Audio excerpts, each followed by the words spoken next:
This Indian boy dropped out of school at just the age of 16.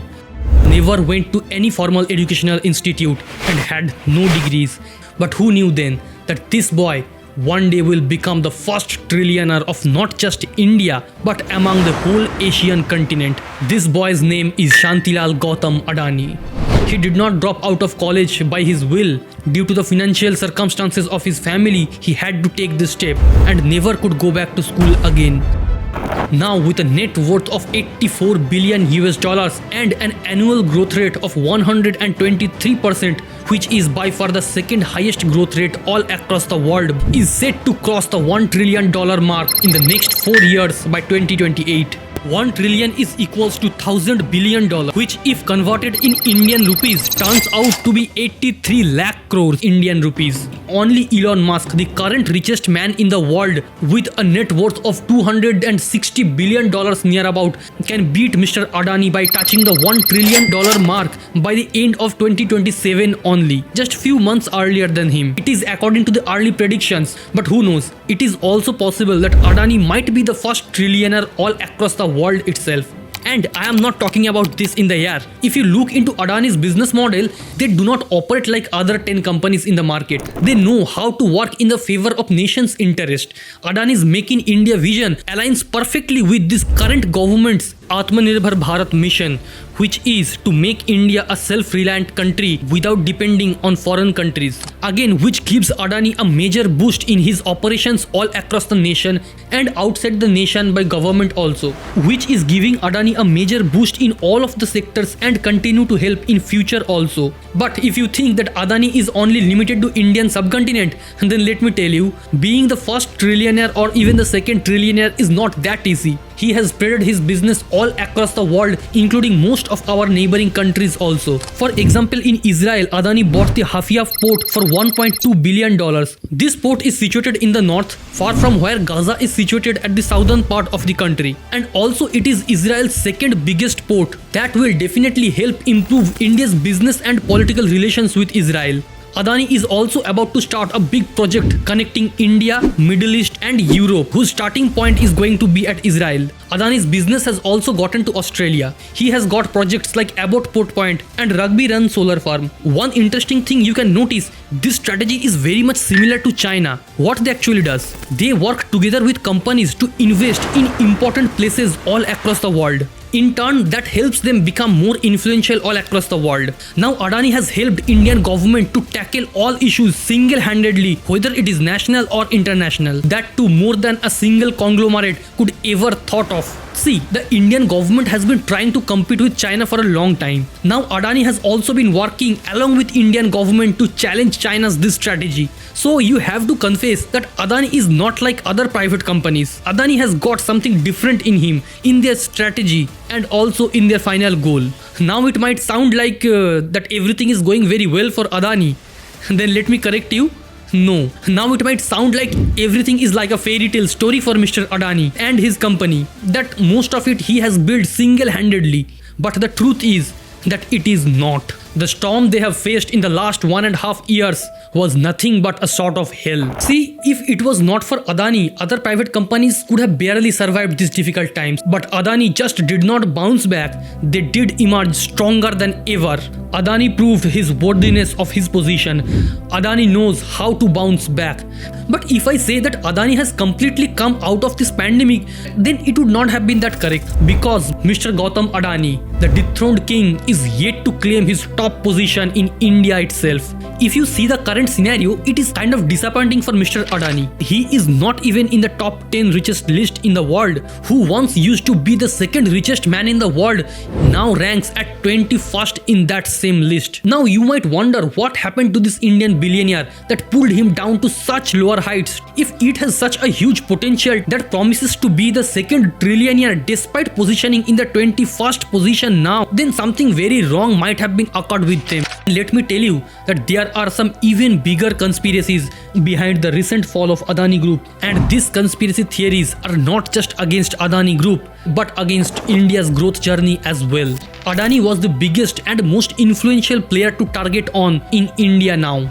By this time, everybody knew that Adani is too big to fail in India. here comes an American organization with a proper systematic plan to target India's growth journey along with Adani. Everything began with a research report they published on 24th of January that shook the entire empire of Adani. The Hindenburg report claimed that Adani Group had manipulated stock prices using a network of shell companies from inside the country and outside both. They inflate their valuations to secure massive loans. As usual, the market response was brutal from that day onward, with Adani Group shares dropping over 70% in the next few days. Once the world's second richest person and then third saw his wealth drop from a whopping $149 billion to $37 billion only. What was in that report that caused such a downfall to the one of the richest person in the world that time? And who is this Hindenburg and what does he do? You see, in short, Hindenburg is a short seller, which means they make money by betting that a company's stock price will go down. In this case, they targeted Adani. They did it by publishing manipulative reports, fraudulent data, and spreading negative rumors about Adani. In that report, they accused the Adani Group of serious financial misdeeds from stock manipulation to money laundering. But till then, nobody knew what exactly was happening inside Adani Group. Now the nation was waiting to see what Mr. Adani was going to do next. And the next move was indeed shocking.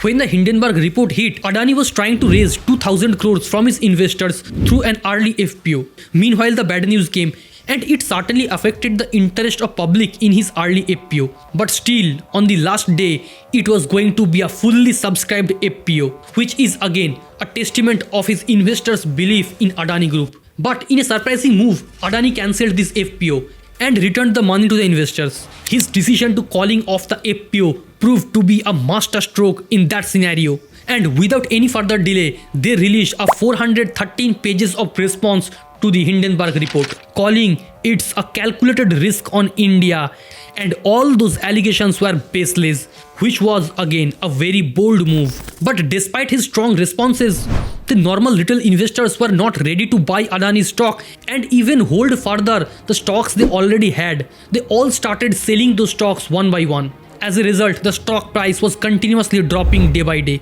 and things were looking pretty bad for this billionaire. Even though Adani denied any problems, now it was the time for a big move, and Adani chose the hard way. Even though they denied any irregularities among the company, but the truth was that their debt was getting out of hand. So he decided to prepaid loans worth $2.65 billion in March to address the concerns about debt mentioned in the Hindenburg report, without saying anything about it. He also showed that he had a cash flow of 77,890 crores in his hand, which is enough money to pay his debt for the next year also. And in the first year of 2023, they made a record profit with a 9% year-on-year growth with his Adani port. It was a clear message to the market that we are stable and we are here to stay. We are here to win. Then it regained the trust of shareholders, in fact, and also new money started coming in their ways. Eventually, in May 2023, SEBI, the stock regulation body of India, also informed Supreme Court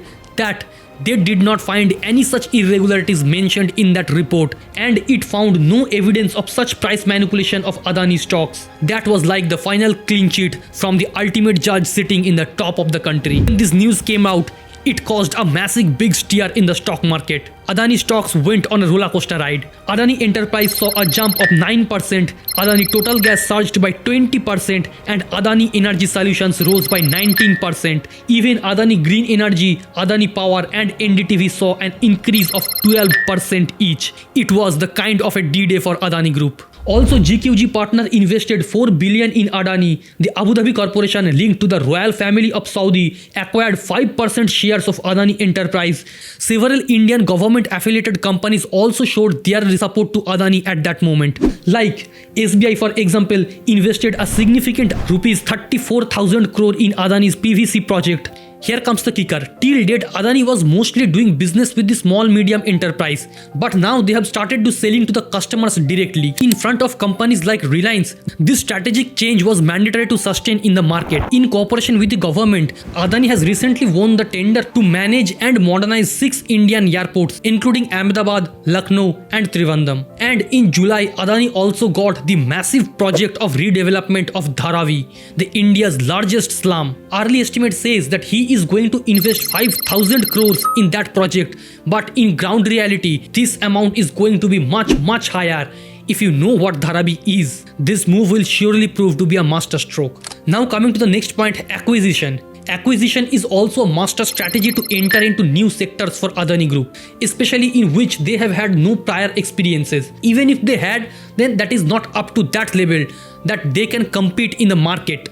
That is where acquisition comes in. Due to this, Adani also bought off a lot of important companies like Coastal Energy, Sanghi Cement, Karaikal Port, and a massive 49% stake in Indian oil tanking. Along with the new acquisitions every day, he has also announced new investments worth billions of rupees in those companies.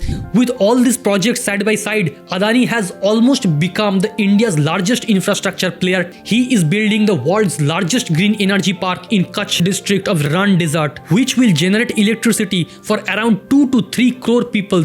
This is the biggest step by far to make India a sustainable country. The Qatar Investment Authority and France Total Energy has already invested $770 million to Adani's green renewable energy projects by seeing the early potentials of this venture. Share your thoughts on this saga of Gautam Adani's becoming the second trillionaire or even the first trillionaire in this world.